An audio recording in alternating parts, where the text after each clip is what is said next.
Hi guys, good afternoon. Welcome to my channel. Ako po ay mangunguha ng alubati dito din sa aking bakuran. Bali, yung mga alubati nakatanim lang sila sa paso. So, ganito po. Ayan o, gaganda nila. So, mangunguha tayo kasi hahalo ko siya sa sardinas with udong.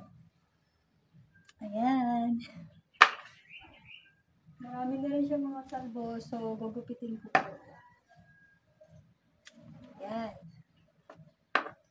Guys, nagisa na ako ng bawang at saka sibuyas. Ayan, nagigisa ko na ang dalawang latang sardinas.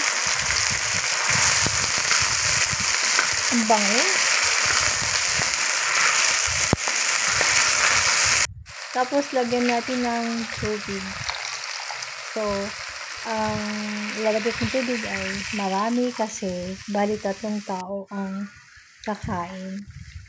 At saka, pag pinakuluan yan, ay medyo mag-evaporate yan. So, lagay na rin po ako ng asin at saka paminta. Ihalo lang po natin.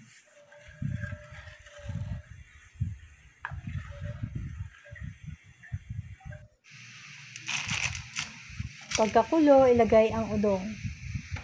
Napakahalaga ng udong sa lutong ito.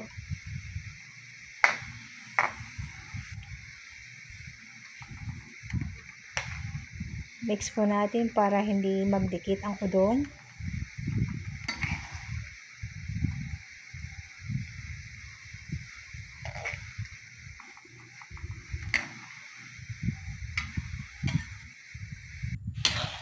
Ayan, malapit na siyang maluto. So, yung sabaw na nilagay ko, yung tubig ay tama lang po siya. Tikman natin. Siyempre, para lalong sumarap, lagyan natin ng umami or Ajinomoto. Lagay na po natin ang fresh alugbati. So guys, nilalagay ko yung stem, yung young stem ng alugbati kasi masarap din siya. Aside from the leaves, pwede rin yung stem. Ihalo lang po natin hanggang maluto ang alugbati. Pang emergency ulam ito guys. Kasi medyo ilang araw pa yung aking sahod. So, pinapos na rin ako. Buti na lang may mga gulay ako sa bakuran. Ayan. Malapit na siyang maluto.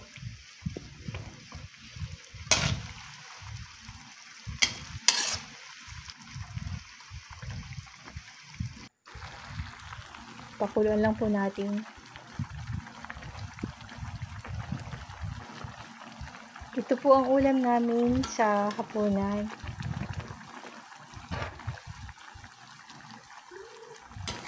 Salamat po sa panunood at saka sana po ay mag-subscribe kayo para naman mas lalo akong ganahan na gumawa ng mga video or content. Kahit phone lang po ang ginagamit ko, pwede na rin nakakagawa naman ako ng mga video kahit phone lang ang gamit ko.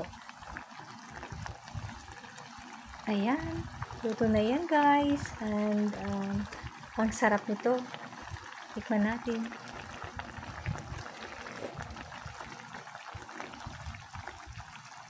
Alright, thank you so much for watching. Bye!